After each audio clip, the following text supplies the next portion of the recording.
Dr. Kailash Prasad, State Vice President of Congress, ranked BJP as the face of RSS and the Prime Ministerial candidate Narendra Modi as their mask. While addressing a press conference, Prasad urged people not to vote for BJP and Modi on the backdrop of BJP Bihar-led Giriraj Singh's comment on Modi critics.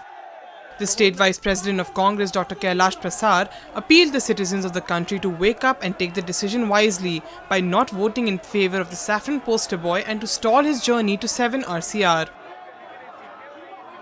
हमको Congress party बहुत पहले से कहती है कि RSS का agenda लेकर के भाजपा इस टाइम इलेक्शन लड़ रही है और मोदी जी से उनका मुखौटा है और उससे भी ज़्यादा बात है ये फासिस्ट ताकतें हैं जो देश को नाम पे, जाति के नाम पे, धर्म के नाम पे बांटना चाहते हैं और यही इनका मकसद है। आप ये बोल रहे हैं तो बिल्कुल सही बात है, इनके मंशा ही ये है अपने विरोधियों को प्रजातंत्र में मैं समझता हूँ विरोध का भी अधिकार है, उसके साथ जाने का अधिकार है, लेकिन तो आप किसी की आवाज़ को दबा तो नहीं सकते। आपको बोलना चाहता है तो उसको सुना जाएगा, उसके ऊपर उसका मापदंड करने, उसके नाप तोल करने के बाद उसका फैसला होगा।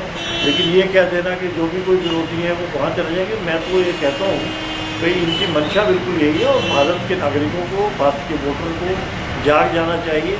अगर देश मात्र भी वो सोचते इस देश के बारे में तो उन्हें मोदी को कभी भी वोट नहीं करना चाहिए और भाजपा को इस हालत में कभी भी वोट नहीं देना। This report was brought to you by NNIS.